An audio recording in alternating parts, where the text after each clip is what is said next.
आज ହେଉଛି ଅକ୍ଷୟ ତୃତୀୟା। नमस्कार, जय श्री जगन्नाथ। आपण मानଙ୍କୁ ଅକ୍ଷୟ ତୃତୀୟା उपलक्षे मो चैनल रु अनेक अनेक अभिनंदन। अक्षय तृतीया यार महत्व कौन? वैशाख मास शुक्लपक्ष तृतीयाटी अक्षय तृतीया बा अक्षय तृतीया भाव परिचित।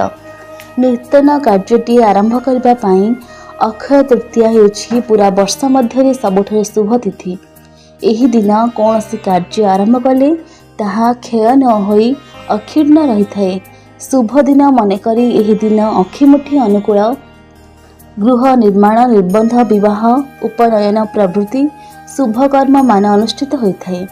पुरी रे महाप्रभु श्री जगन्नाथ चंदन यात्रा अक्षय तृतीया ठारू आरंभ होता बेले रथ तैयारी काम आरंभ होता है। अक्षय तृतीया तिथि रे अक्षि पूजा हेबा परे विश्वकर्मा और तांकर सहयोगी गण रथ निर्माण रे प्रवृत्त होइथांती। एही दिन रे सधवा स्त्री माने षठी बुढ़ी पूजा करती।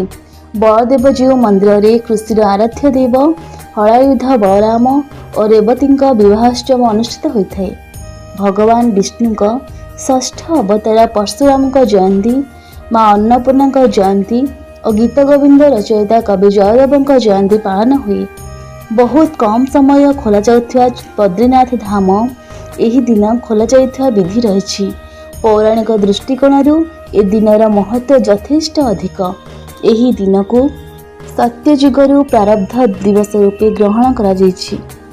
अक्षय तृतीया रे ऋषि वेदव्यास प्रभु गणेश महाभारत लिखिबा आरंभ करथिले। पौराणिक काल रे अक्षय तृतीया त्रेता युग आरंभ होइथिबा बेले पापना श्री गंगा पृथ्वी पृष्ठ प्रभावित होइथिले बोली किंवदंती रही। अक्षय तृतीया तिथि रे श्रीकृष्ण बाल्यबंधु सुदामा को भेटी तांका दारिद्र्यर अंत घटाइथिले। एणु एही तिथि को समृद्धि और सौभाग्यर तिथि बोली विश्वास करा जाए। एही दिन स्वर्ण क्रिया कले लक्ष्मी धन धान्य गृह पूरी दियंती बोली विश्वास अछि। कृषक माने यहाकु बड़ शुद्धि और सिद्धि दिवस भाव पालन करिथांती। कृषक एही दिन अमृत बेलारी अक्षिमुठी अक्षय मुठी अनुकूल करी कृषि कार्य शुभारंभ करिथाए। चाषी निज स्त्री ठारू हळदी, चंदन, सिंदूर बोला धान विहनपूर्ण नुआ गौणी को शंख हुलहुली ध्वनि मध्य मुंडरे थोई एवं अन्य एक नूतन टोकई पिठा नहीं हल लंगड़ धरी खेत को जाए। सेठारे लक्ष्मी ठाकुराणी को भोग दे उक्त नैवेद्य कियारीर ईशान कोण पोती हल बुलाए और मुठा मुठा विहन कियारी बुणे। एही दिन कृषक ता जमी रे बीज बपन करी भरपूर अमलर आशा रखि थाए। मुहूर्त शास्त्र अनुसार अक्षय तृतीया हेउछि अबुझा मुहूर्त बा स्वयं सिद्ध मुहूर्त, अर्थात जो तिथि सब समय शुभ कार्य बा मांगलिक कार्य संपन्न करिहेब एवं कौन समय को विवेचना करा जाइबा नाही, ताहाकू अबुझा मुहूर्त किंवा स्वयं सिद्ध मुहूर्त बोली कहा जाए। एही दिन दान धर्म एवं शुभ कार्य करने द्वारा अक्षय फल बा सौभाग्य प्राप्ति हुए। तेबे आसंतु जानिबा एही अक्षय तृतीया पर्वर महत्व।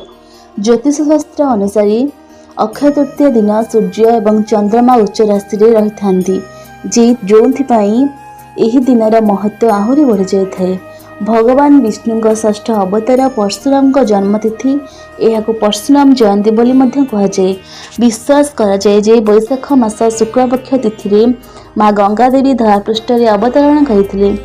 अक्षय तृतीया तिथि रे सत्ययुग एवं त्रेता युग आरंभ होइथिला।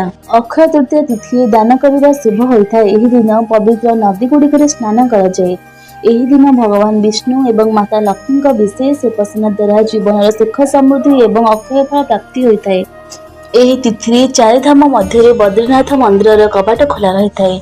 वृंदावन गंगा बिहारी बांक बिहारी विग्रह चरण दर्शन वर्षक थे केवल अक्षय तृतीया दिन होता है।